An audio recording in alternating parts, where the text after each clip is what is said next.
Welcome, everyone, to Midday Meditation. This week, I've been talking about a big player in consciousness who is not an intrinsic part of the soul, but rather our own creation, and that is the ego. So, not eternal, but very strong. And some things that I said about the ego is strong, but the ego is not very well equipped to manage consciousness. The intellect is much better at it than the ego is. But the ego kind of takes the steering wheel because we don't know who we are. And once we understand that we're eternal beings, we're souls, we have many forms of goodness, which are our gifts to the world. And our many forms of goodness are the things that we can use in order to get satisfaction in life. Then the ego loses some power. And this is what we want is we want to not be driven by the ego. We don't want to be controlled by the ego. We don't want to be um, pushed around by the ego sometimes.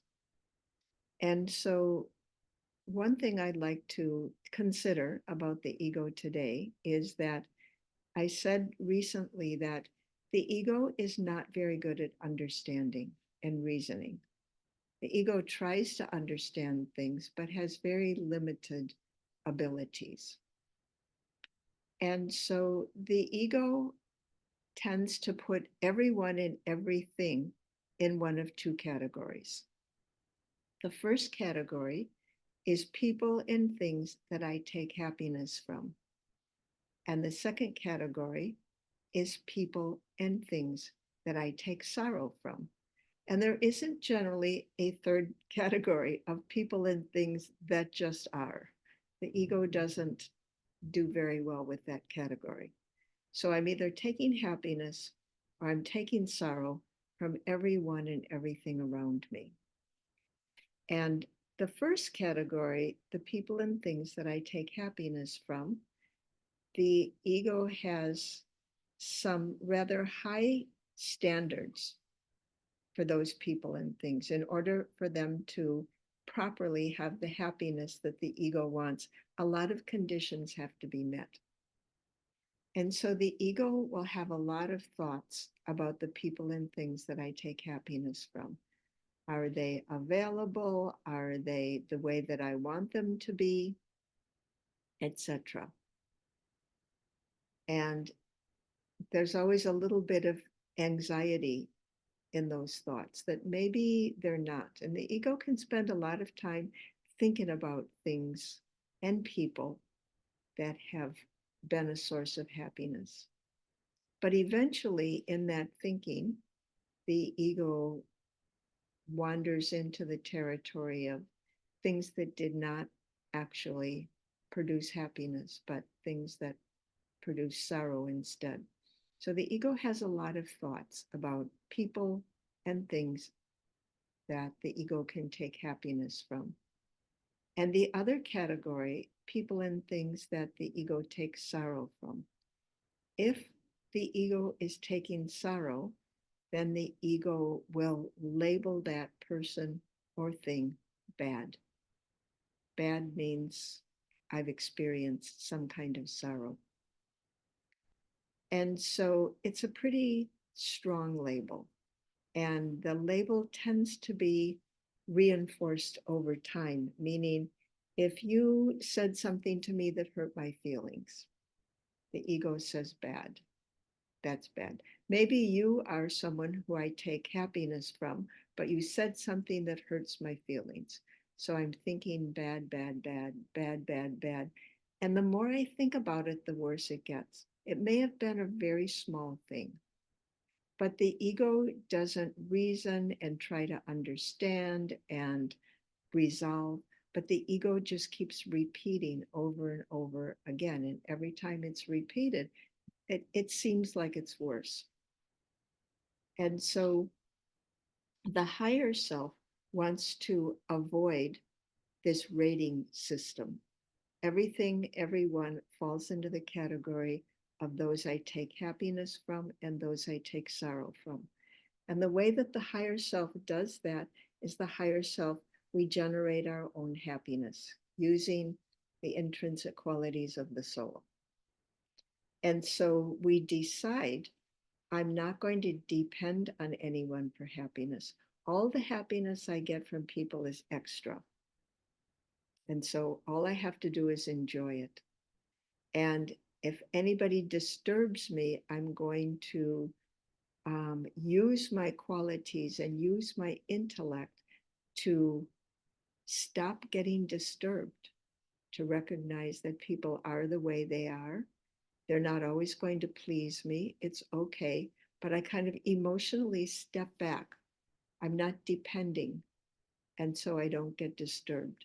And so then the whole world fits into this category of what is.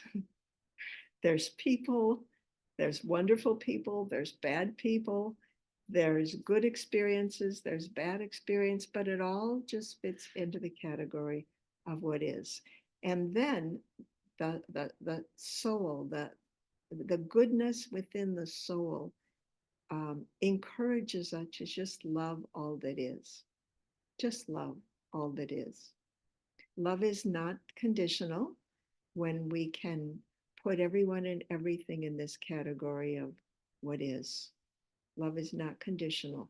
I'm not loving that which I take happiness from and not loving that which I take sorrow from because I'm trying to avoid depending on the outside world for happiness. And then the ego softens because I'm getting my happiness. I'm not begging. I'm not going around looking for happiness. I'm generating happiness and sharing it with others. Then the ego can relax, be quiet, be softer, and all of those thoughts that the ego is constantly putting into the mind, they become irrelevant. And so we can experience a little bit of inner peace and quiet. So we'll practice today generating our own happiness. To begin with, take a few deep, full, easy breaths.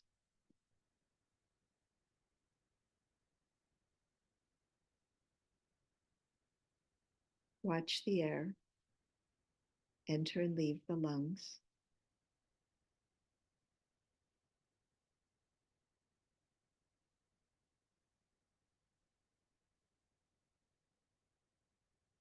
Notice how quiet the breath is. This helps to quiet the mind, and it helps the mind to relax. The mind can very easily get all worked up over something if the ego sees that there's some kind of a problem. The mind will get all overheated. And so right now the ego is resting quietly. The mind is quiet. I, the higher being, am watching myself breathe with gratitude, with benevolence.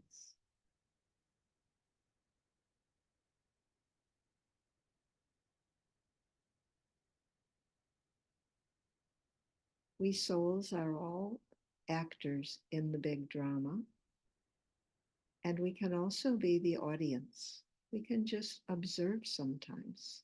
Sometimes it's nice to be an observer.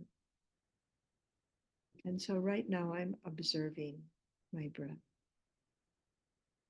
It's a very beautiful process, breathing.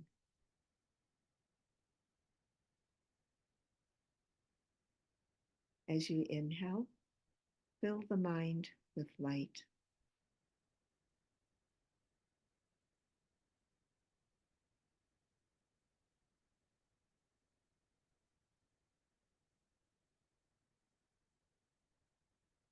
As you inhale, fill the heart with happiness.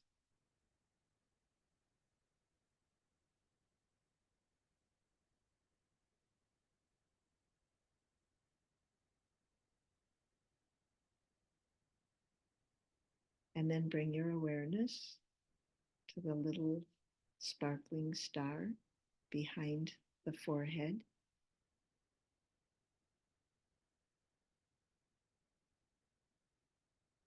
I am the peaceful soul who lives in this body.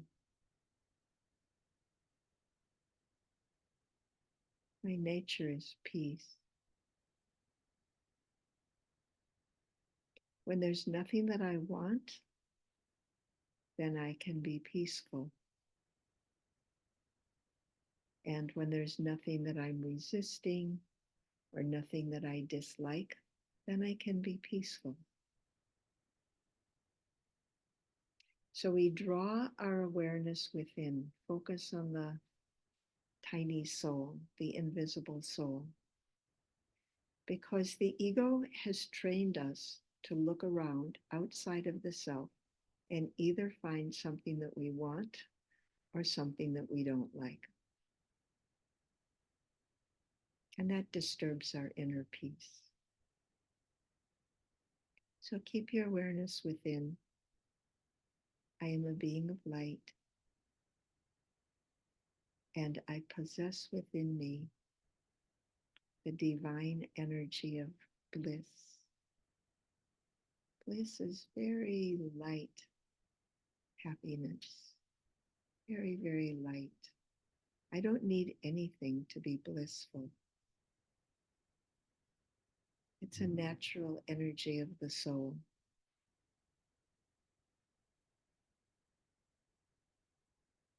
Bring your awareness very deeply within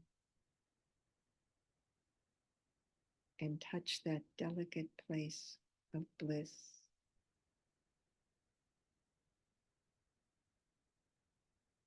Let the energy of bliss flow.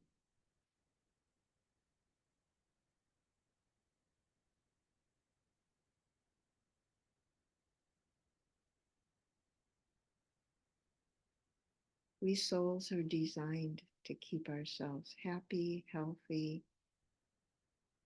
energetic. We have all of the resources, and therefore we don't need to be dependent on the outside world. Now, the body is dependent. The body needs a lot because the body is part of the outside world. But the soul is not dependent, not needy. The soul needs peace and bliss and light and enthusiasm.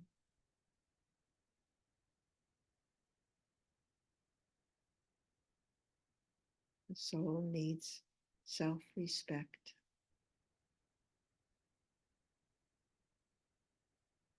and independence,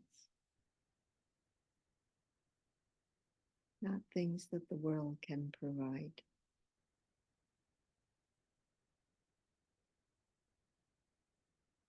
But energies that we possess. Everything that the soul needs can be found or created in the inner space of light.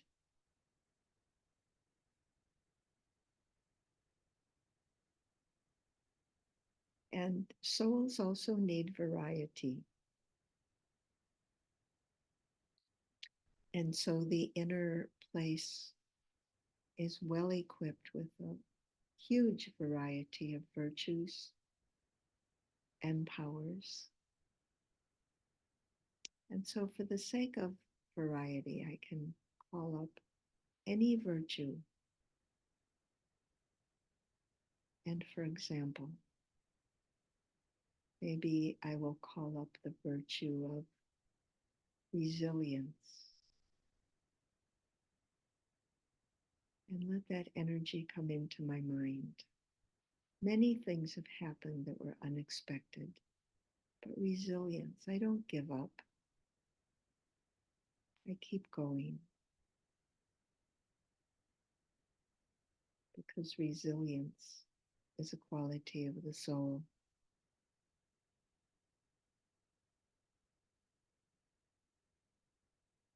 or I might call up the quality of honesty. There are times when I would rather that people didn't know the truth. But because I value honesty, because honesty has power, I choose to tell the truth. Honesty is a strong virtue.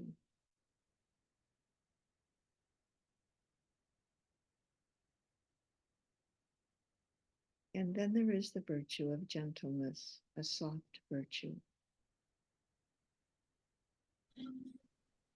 In order to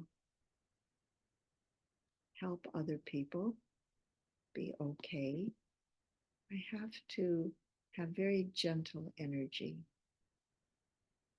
because people are often easily disturbed. People are maybe already disturbed. So I use the quality of gentleness. I pull it out of my inner place. Gentleness. I speak gently. I move gently.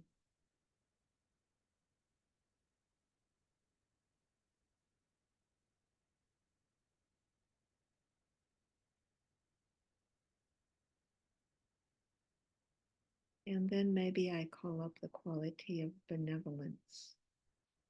That every action I take has some kind of benefit in it, is creating some kind of good. Every action, benevolence. I don't do anything mindlessly.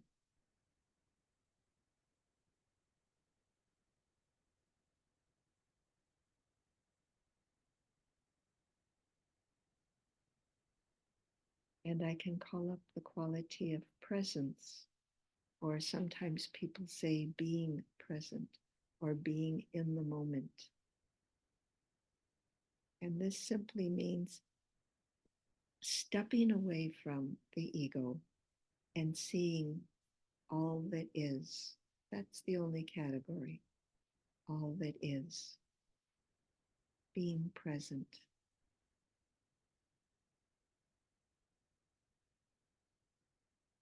A natural quality of the soul.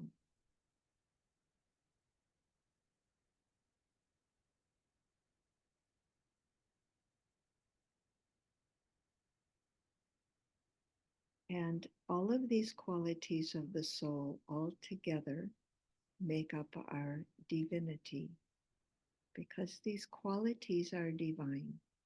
We're divine beings in a material world. And the ego can only understand the material world. The ego cannot understand divinity. So we have to kind of go to a higher place, go beyond the pull of the ego in order to enjoy all these qualities of divinity.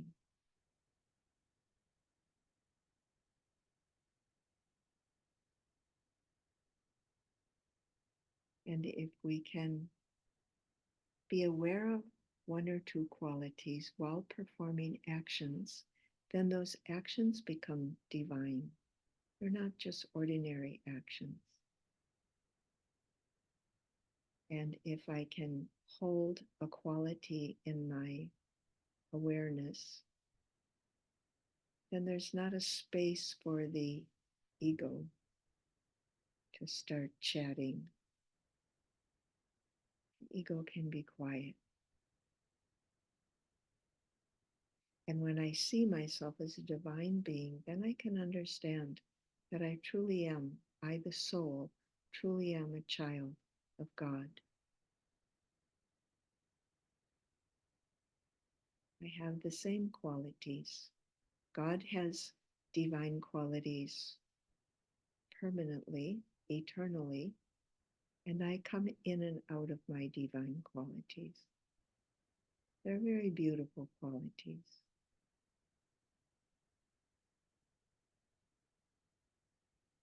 And when I'm aware of these qualities, it brings me close to God. We're both beings of love and bliss. and peace.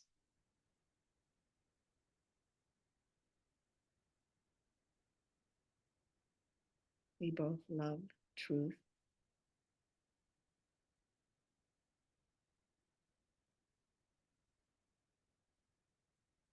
We both have a desire to be kind and helpful.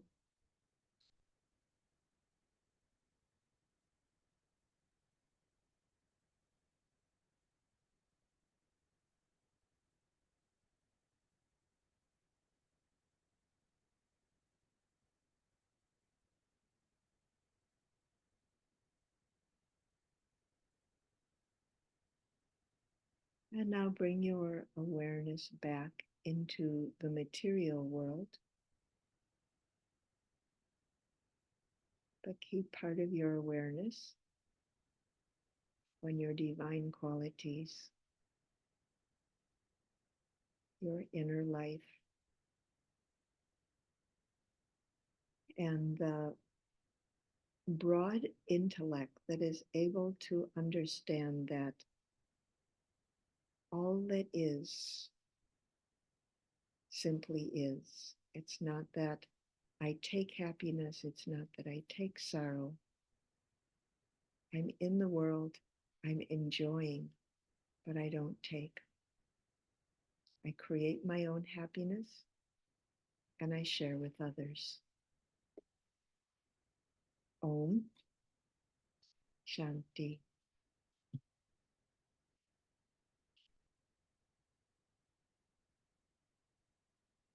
Your blessing for today. There's the picture.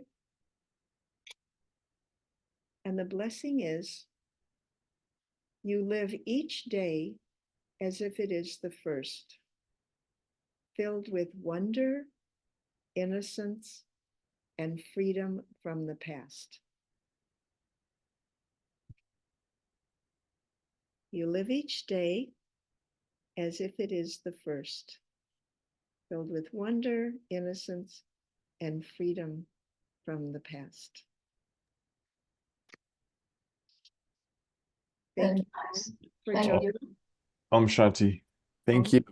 And just a reminder that we have a guest teacher from Brazil coming tomorrow, and he will give a informal kind of a class with meditation tomorrow night at 7.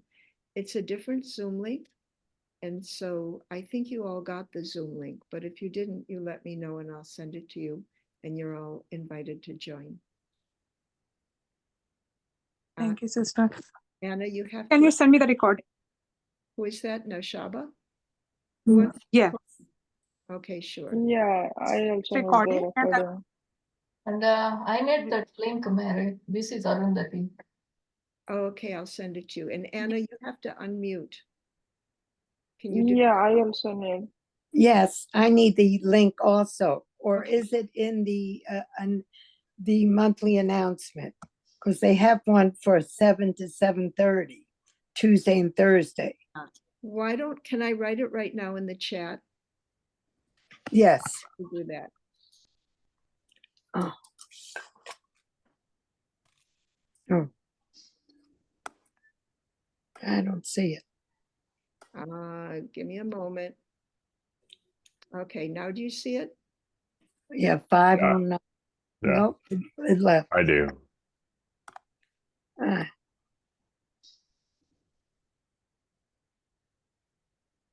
More. Okay. Chat. And so who wanted the recording? Dasha wanted the recording, and who else wanted the recording? Yeah, hi, I'll take it too, And Sister Harry. Mary. Yes, please. I love all these ego ones. Yeah, I want it too. Who is It's that? Arundhati. I think it's better to send every. Okay, do that. And me too, Sujata. All right. Bye-bye. Bye, thank you. Hi, thank you. Thank you.